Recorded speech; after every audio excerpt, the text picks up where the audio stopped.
Ang mga Ilocano, hindi lang sa pagtitipid kilala, kundi pati na rin sa ipinagmamalaki nilang kultura.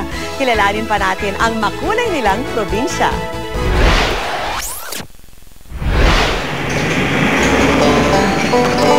Dito sa San Esteban, Barangay San Pablo, ang paggawa ng isang gamit pangkusina na sinauna ang pangunahing hanap buhay ng mga residente. Ito ang almirez na gawa sa buhay na bato o sandstone. Yung mga farmer ho kasi kapag nakapagtanim na ng palay, ito na naman po yung ano nila, habang hinihintay po yung ani. Ang mga batong ginagamit sa paggawa ng almirez, hinuhukay pa raw mula sa bundok ng San Esteban. Ang sabi nila, kapag umulan, umaraw, edi tumitigas ho yung lupa niya hanggang mag-form po na bato uli. Hanggang ngayon, mahalaga pa rin daw ang kasangkapang ito para sa mga taga San Esteban, lalo na sa mga lugar na walang kuryente at umaasa pa rin sa mano-manong pagdilikdik. Tatak Ilocano rin daw ang mga almirez dahil sa mabusising pagkakaukit nito. Sa paggawa nito, mano-manong binubuo ang katawan ng pyesa.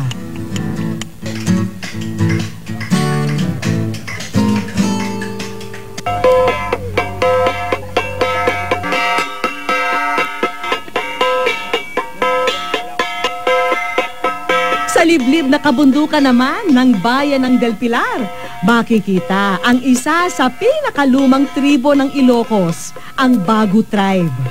Mahigit 100 taon na raw naninirahan ang komunidad na ito sa Ilocos. Noon daw ay hindi maiiwasan ang mga labanan sa pamamagitan ng mga tribo, kaya ang mga Bago ay gumawa ng sandatang kakaiba. Panahon ng digmaan yung mga tribo, ito ang ginagamit nila para panangga.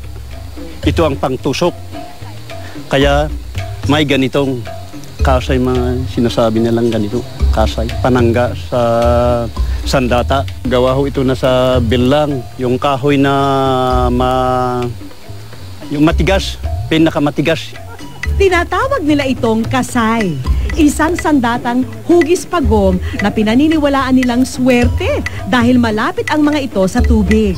Hugis na ito parang pagong at saka parang may pakpak na agila. Itong sign na ito, itong tatlo na ito, sang ng parang matapang, panangga sa ito, panusok. Ang ipinagmamalaki nilang kasay, matatagpuan din sa munting museo ng Del Pilar. Sa ngayon, kumukonti na ang mga miyembro ng tribo, pero buhay na buhay pa rin daw ang minana nilang sandata. Masama kami sa amin ito, hugis na ito kasi ito ang minana namin sa naunang panahon na ninuno namin. Dito rin sa Del Pilar namin nakilala ang inventor ng isang pambihirang instrumento.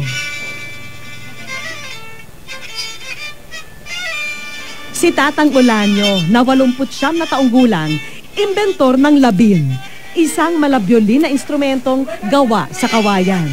10 taong gulang pa lang daw siya nang maisipan niyang gumawa nito. Nang nakalagipak nito eh. Kapot sa maapalan na kmat siya ayang ti ubing idi. Sa bali pa kiti usumi idi ita, dito ko man nakawayan inuklap ko ti kudas na jayen. Diyan na may palak. Ang katawan ng labin, gawa sa inukit na kawayan na mismong si Tatang Olanyo ang gumawa. Ang bow naman, gawa sa dahon ng magay. Isang uri ng dahon sa Ilocos na ginagamit din sa paggawa ng mga Christmas tree. Dahil dito, naging kilala si Tatang Olanyo sa kanyang bayan. At tumatanda man si Tatang, nais niyang mapahaba pa ang buhay ng kanyang instrumento para sa mga kapwa niyang Pilipino.